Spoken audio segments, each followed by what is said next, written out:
Barakatha Yahweh, Barakatha Yahweh Shai, Barakatha Yahweh, Barakatha Yahweh Shai, call halal Yahweh by Hashem Yahweh Shai by Hashem Rakal Kadash. Double honors to the apostles and elders, great millstone. Peace and salutations to the hopeful elect that's watching and learning. To you I say shalom. Also want to give a shalom to the brothers that go on the highways and byways, the chief place of concourse, doing this work with all truth and sincerity, making themselves a living sacrifice unto our power, Yahweh by Hashem Yahweh Shai. To you brothers I say shalom. I also want to give a shalom to the newly awakened, those who the Most High is blessed with the ears to hear and the eyes to see. May He increase you with wisdom, knowledge, and understanding according to your lot. I'm the brother Nakamaya coming at you with another lesson. And the title of this lesson is going to be The Beginning of Sorrows. Right? And what inspired this lesson right here is the brother GMS, Fear of the Most High. Right? He did a post. I'm going to go ahead and play this video. But he just uploaded a video of this Edomite that stays in Iowa, right? So come to what I came to realize of what he reported, or what's been reported, is there was a storm that hit Iowa that the media is not talking about, right? And Iowa is a major producer of soybean, corn, a lot of crops that feed the American citizens, all right?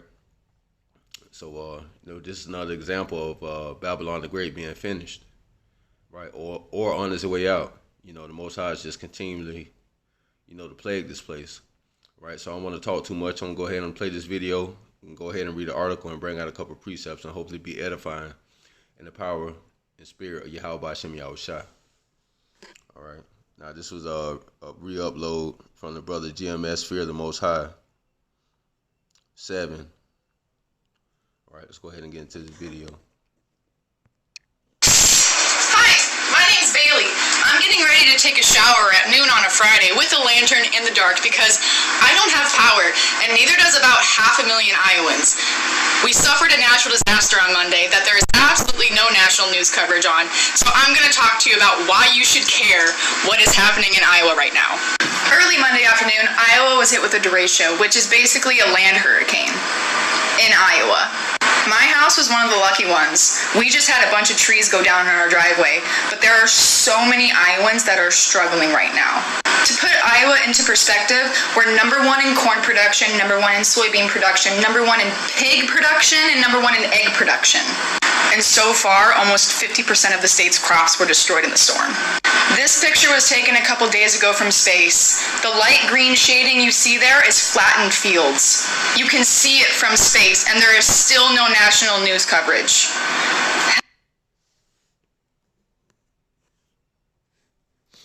All right, that's it with that.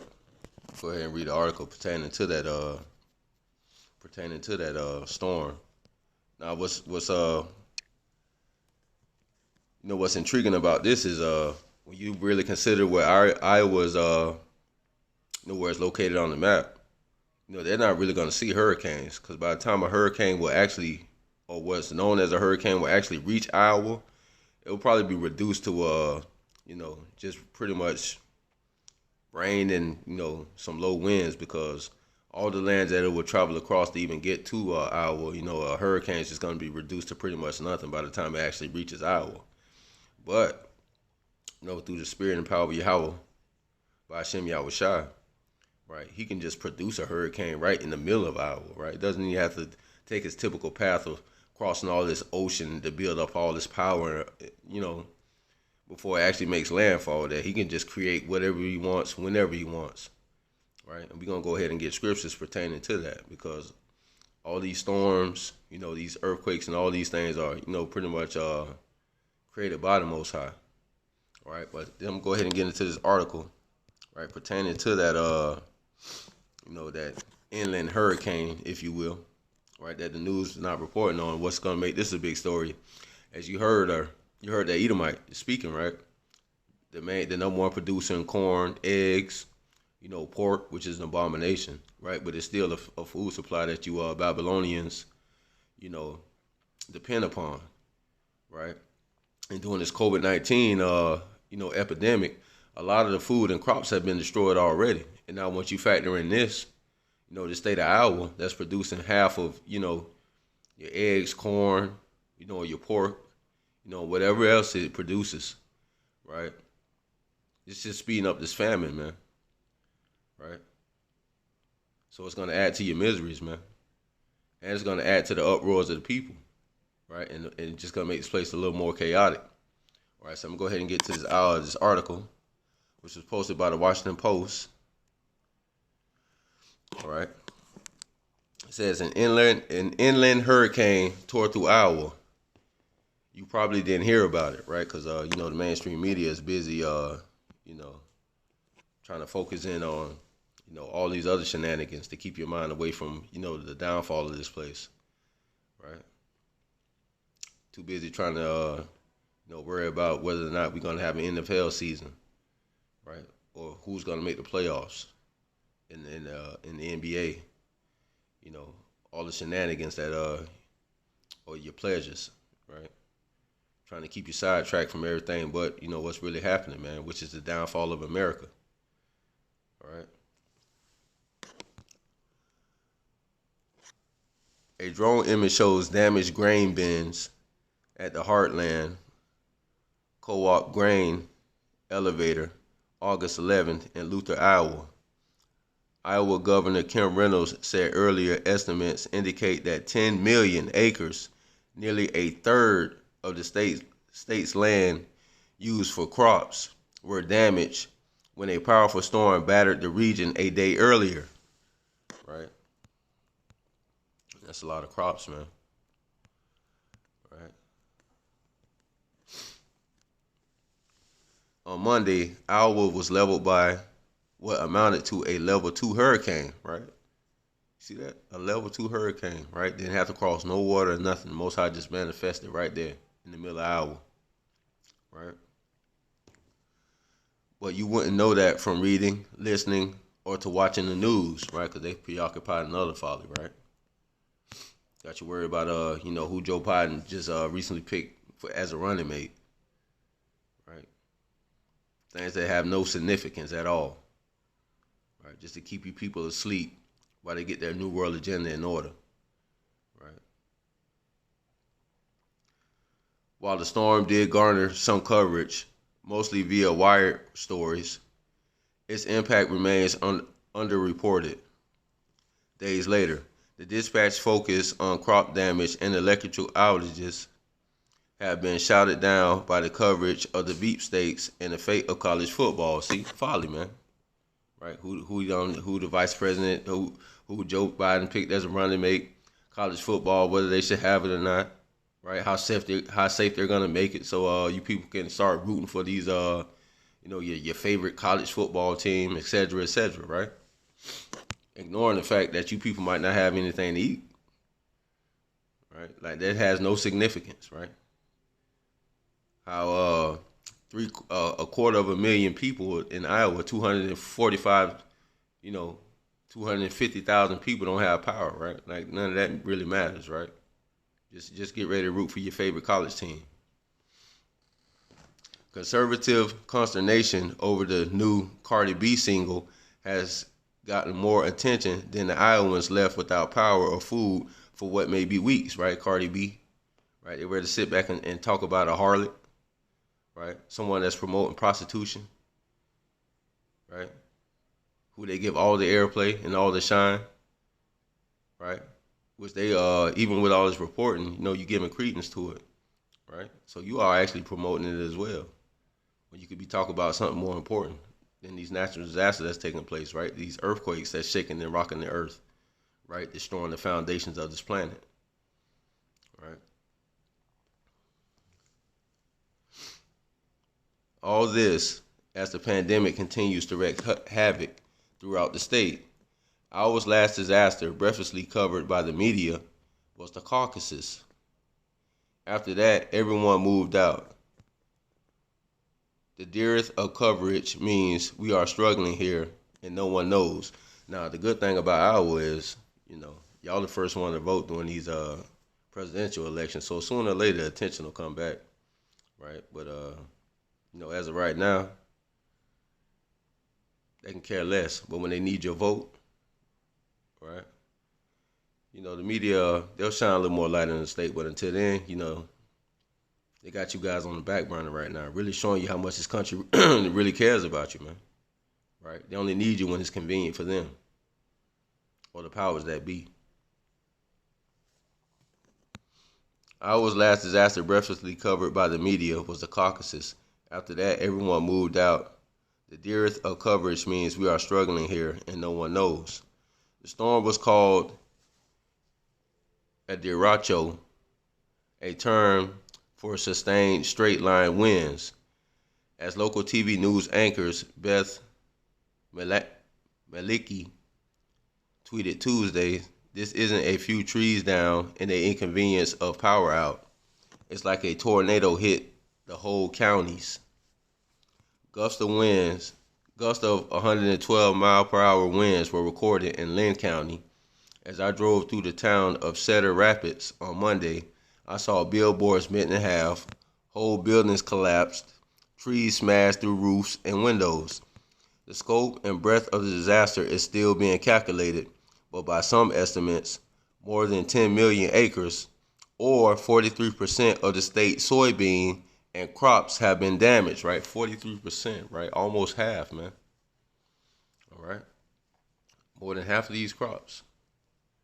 So that's huge, right? Because there's already a food shortage on the way, right? You can go into these supermarkets, man, and still find half of the half of the stores or some shelves like empty, man.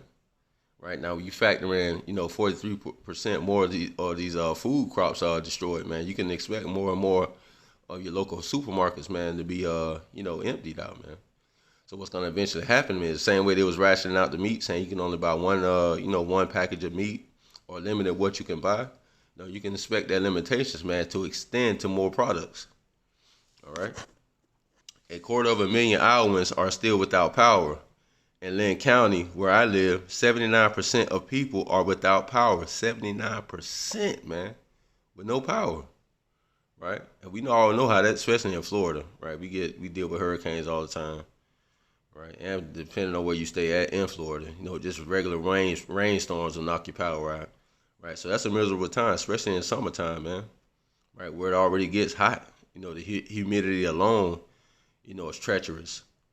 Right, so when you got to deal with no power, man, and then when you factor in your food, right, because anytime your power goes out, man, you pretty much count your food in your refrigerator as a loss, man.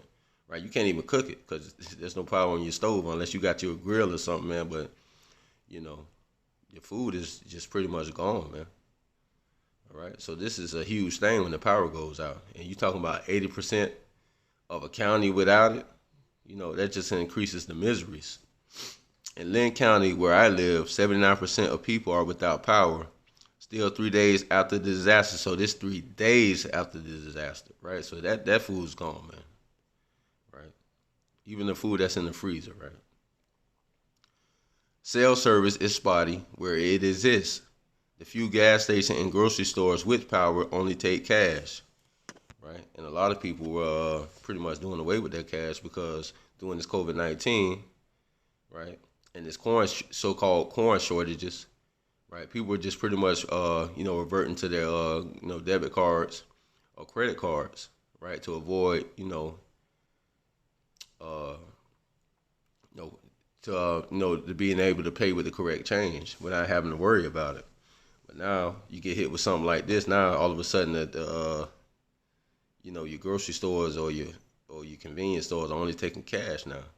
Right, so now you're in the catch-22. Now it's gonna be hard to get cash because, some of your banks don't even have cash because what's gonna happen? Everybody's gonna run to the banks or run to the ATMs and take all the cash out, man. So you're gonna have some people that's just gonna luck out.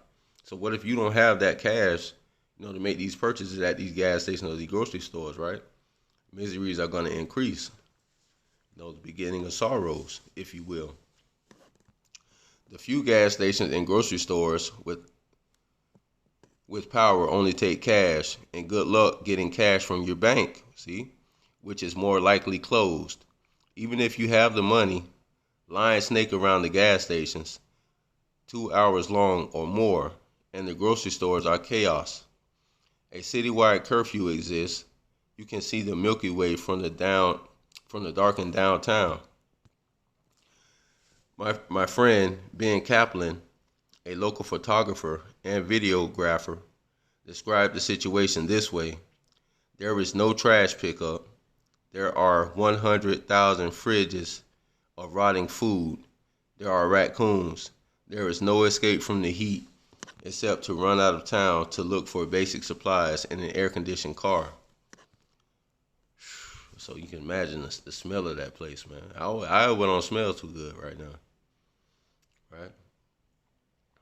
It's a bad combination, man, right? But this is the work of the Most High, man, right? And this is pretty much a foreshadow of what this country's gonna look like after a while, man, right? Because this is pretty much gonna spread throughout the whole country, man, right? And they know this. This is all planned, right? Now the storm wasn't planned, but the situation that this storm caused is pretty much a foreshadow of things to come. All right, and this whole country is pretty much going to be the Iowa is going to be look like the state of Iowa all over, right? Especially when it comes to the stench, because I know Iowa smells with all that rotten food, man. Downtown bricks and glass littered the sidewalks. Plate glass windows shattered during the storm. Many businesses have been physically destroyed. All restaurants lost all of their perishables. Factories are closed. Offices are closed. The economy, the whole thing is stopped, right? And it was stopped before that storm came through, right? With this COVID-19, all the job loss, right? It's just getting bad, man. The Most High is just pouring it on, right? All of the destruction is compounded by complications from the pandemic, which make cleanup, charging stations, and distributing meals all the more difficult, right? Because it's the beginning of the sorrows, right?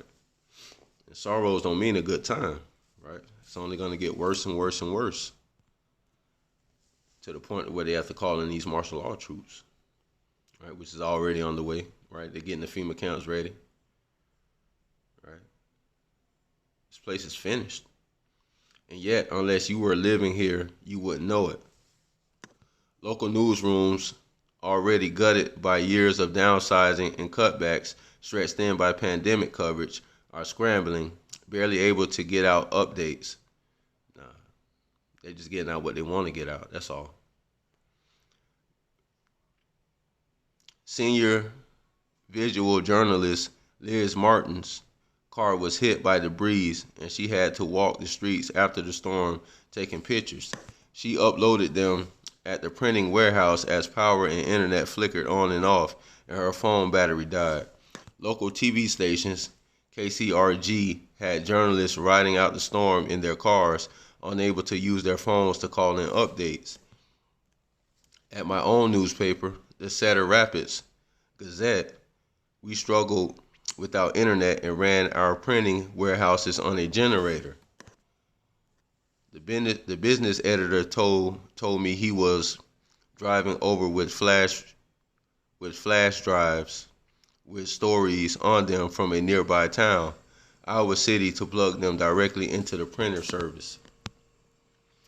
The few news stories that have been picked up are wire stories. We wrote them. Meanwhile, the national and local media coverage Hurricane Isaias every day for a week. East Coast resident had time to prepare for Isaias.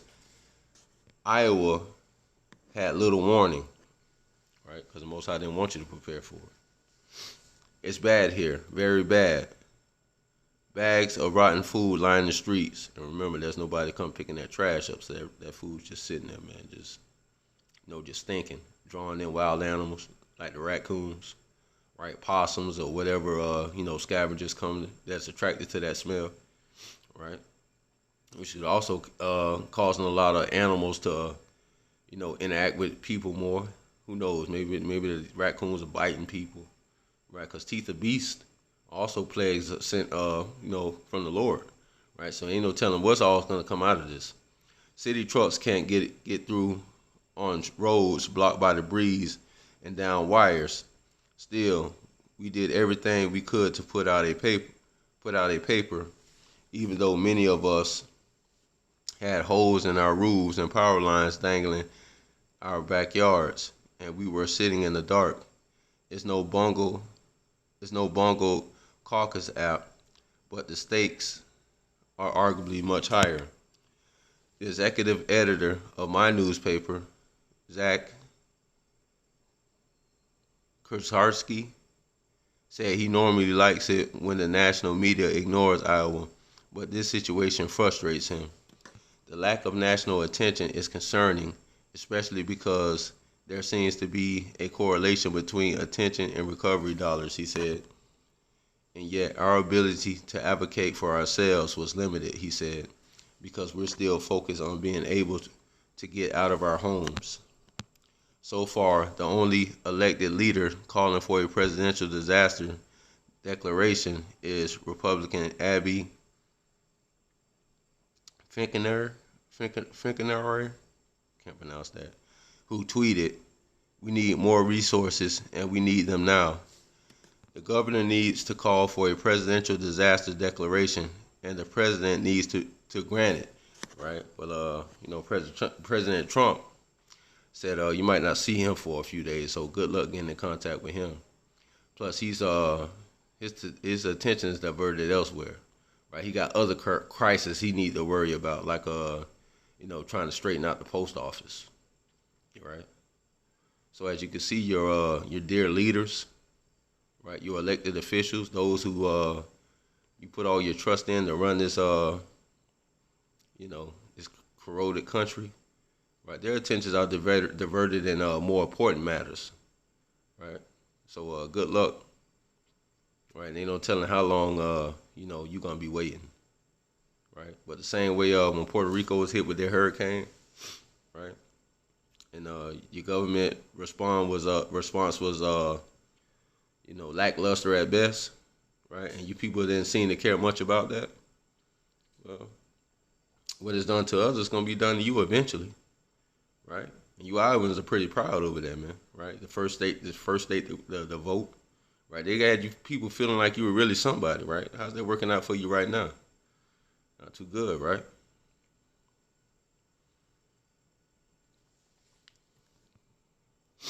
Hundreds of thousands still without power. We need assistance in all forms. Now she repeated this call at a news conference Thursday, pointing out the mothers who cannot freeze breast milk and cancer patients who cannot access their medicine, right? You see? This power outage is huge, man. Right? People depend on this for all sorts of reasons, man. Now you got newborn babies who can't have their breast milk frozen, right?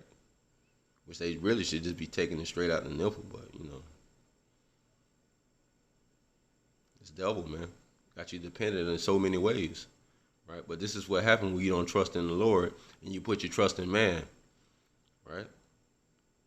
So anytime he takes away or doesn't provide those services that you depend on the most, man, leaves you helpless, man. Right? This is why this place has to go, right? Because it's ruled in wickedness, man, and they prioritize, what they deem to be, a necessity, man. Like college football, you without power, they focus on college football, right?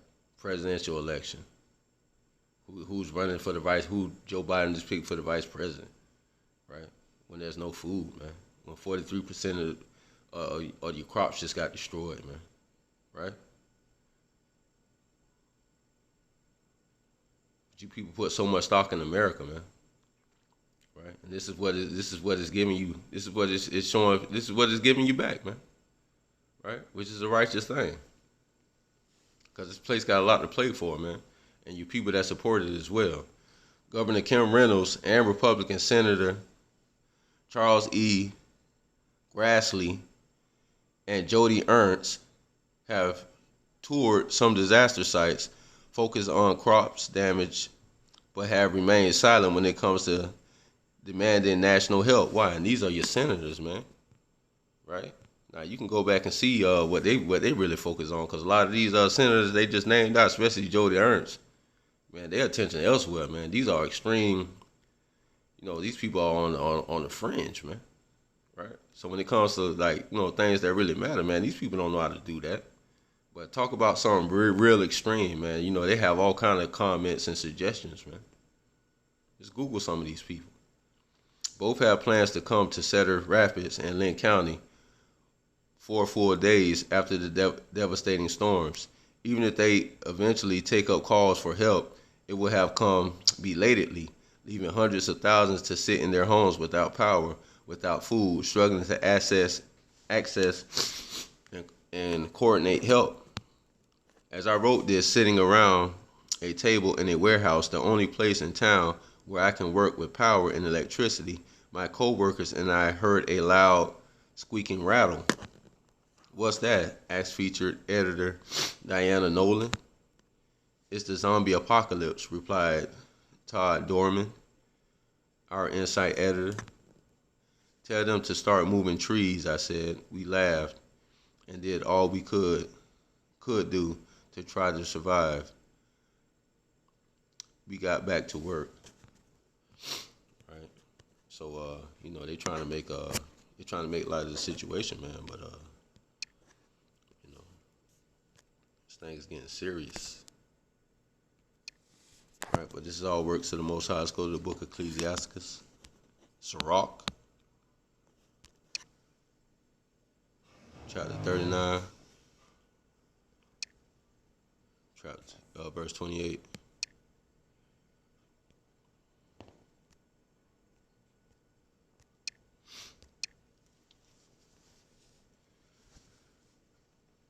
Because that storm was created by the Most High, man. Right? All these storms, wildfires, right? There's no such thing as wildfires, right? Because all these things are created, man, from on high. All right? Got the book of Ecclesiasticus, chapter 39, verse 28. "There be spirits that are created for vengeance," right? For vengeance. And this place, Babylon the Great, what you people, call America, has a lot to pay for, man. All right? All the bloodshed, rape, robbery, unrighteous decrees, right? Broken treaties, right? GMO foods, destroying the earth, destroying the planet, poisoning the water, the air, right? The Most High say he's going to destroy those who destroy the earth, all right? So it's a lot of destruction headed toward this place, right? There be spirits that are created for vengeance, which in their fury lay on sore strokes, right? And I was going through feeling a lot of sore strokes, right? Power outages, right? The stench of rotten food, all right? Heat, right? Which in their fury lay on sore strokes. In the time of destruction, they pour out their force and appease the wrath of him that made them, right? It appeases the Lord to do this, right? To tear down this kingdom that was built on, wickedness. Verse 29, "Fire and hail and famine and death, all these were created for vengeance," right? Verse 30, "Teeth of wild beast and scorpions, serpent and the sword, punishing the wicked to destruction." And this is pretty much what this is. It's going into punishment, right? Because this place has a lot that will account for, right? Let's go to the book of 2nd Esdras. Most High is bringing this place low, man, right? And there's no healing it. 16. Even in the midst of this pandemic, man, just when you think you start to see a little light at the end of the tunnel, man, the Most High darkens everything all over again, man. In the book of 2nd Esdras, chapter 16, started verse 18. "The beginning of sorrows and great mourning, the beginning of famine and great death, the beginning of wars, and the powers shall stand in fear, the beginning of evils, and what shall I do when these evils shall come?" Right? So if you're not walking in the Lord, you're not walking with the Lord, right? If the Lord's not supping with you, if you're not seeking his face in these perilous times, man, it's nothing you're going to be able to do but just sit back and wait on judgment, man. Right? See what the Most High has in store for you. Right? And that's if you're, if you're an Israelite, if you have a chance of repentance, because repentance is only for Israel, right? You blacks, Hispanic, Native Americans, right? You confusing the face, right? That's scattered abroad in all these other nations. You know, the speckled bird that be unlike unto the other nations, right? But whose seed line goes back to Israel, right? The Most High is calling you out, man. Right? He wants you to repent. Right? Come back home, man. Come out of Babylon, because this is not our rest. Right? That's why he's bringing this place low, man. Right? So you should be rejoicing, right? Even while this place is mourning, you know. So if you're not rejoicing, right, you might want to reevaluate yourself, man. Right? Because you're on the wrong side. You're going to find yourself on the wrong side of these judgments. Verse 19. Behold, famine and plague, tribulation and anguish are sent as scourges for amendment, right? Sent for correction, man. Right? For you to get right, man. Right? Stop trusting in man. Cursed be the man who trusts in man, right? Waiting on Esau to come through and, you know, pick all your trash up, right? Not knowing that this man's going to use all these disasters, man, that for his advantage, because he got a new world order agenda that he has to push, right? Right? He got a mark of the beast that he needs to implement, right? He has to do these things, right? The scriptures has to be fulfilled. Right? So what you need to be doing is, you know, looking to build your faith in these last times, man, because things are about to get mad, man. Right? Even worse than what you're seeing now. Verse 21, behold, victuals shall be so good cheap upon earth that they shall think themselves to be in good case, and even then shall evils grow upon the earth, sword, famine, and great confusion, right? And you people seem mighty confused why nothing's being done. You know, why they too busy working while concerned about you know, college football when they should be concerned about, you know, all these crops that just got destroyed, right? So you're not in good case. You know? Verse 23. So I can read 22 again. For many of them that dwell upon the earth shall perish of famine, and the others that escape the hunger shall sword destroy, right? So it's great tribulation, great punishments that's getting ready to come upon this earth, man, right? So the reason why the mainstream media, you know, is not reporting on, you know, these disasters and, you know, these tragedies that's taking place, man, is because they want you to be caught unawares when all these things do take place, right? Because they know what's coming, right? But they have other agendas they need to fulfill. Verse 23, and the dead shall be cast out as dung, and there shall be no man to comfort them, for the earth shall be wasted, and the city shall be cast down, right? A microcosm to, you know, I was just a microcosm of what's going to be, this whole nation is eventually going to look like. All right. So, you black, so-called blacks, Hispanic, Native Americans, right? Children of Israel, right?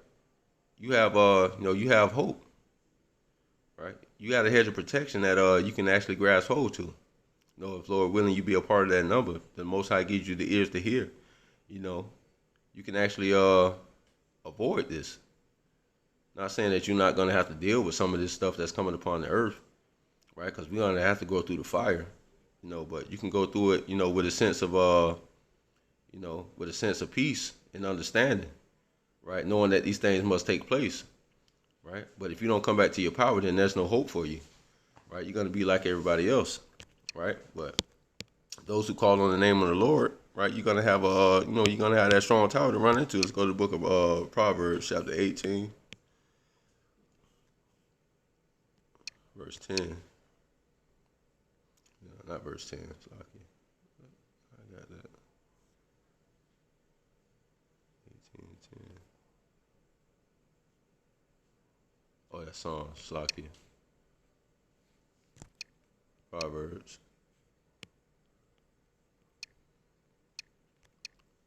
The book of Proverbs, chapter 18, verse 10. The name of the Lord is a strong tower.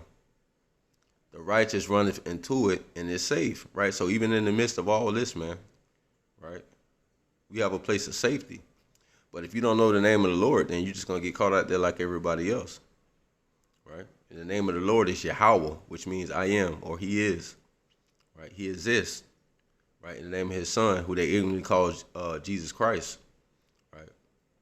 His name is Yahweh Shai, which means He saves, or He is the deliverer. Right? And we're looking to be delivered from all this madness, man. Right? But you can't be delivered if you're looking to, nation build or stay settled in Babylon the Great, right? A land destined for destruction, never to be inhabited again.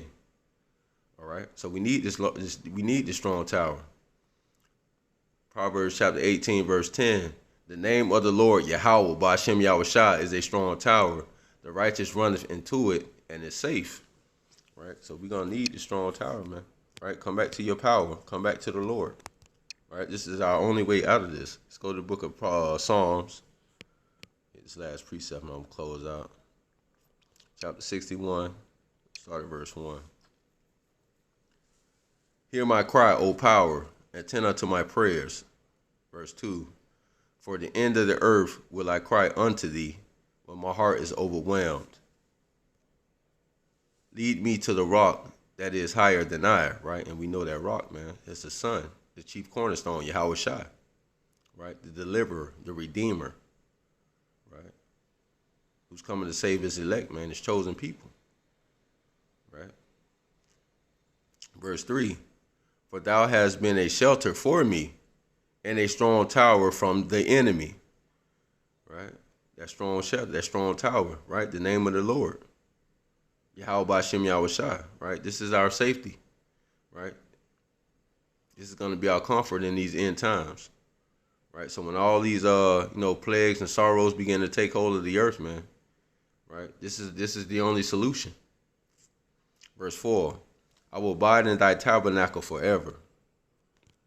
I will trust in the covert of thy wings. Salah.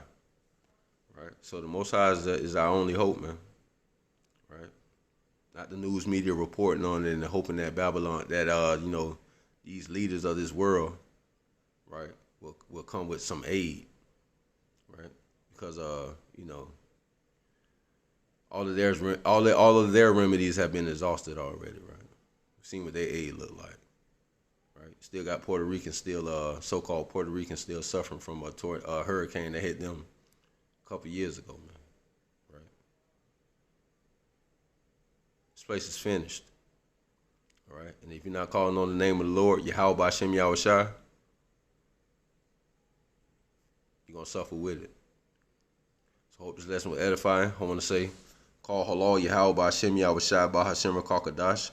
Double honors to the apostle and the elder great millstone. Peace and salutations to the hopeful elect that's watching and learning. To you I say shalom. Your brother Nakamaya. Call halal Yahweh Ba'ashem Yahushua Ba'ashem Rakakadash. Wa Abal Babal. Shalom.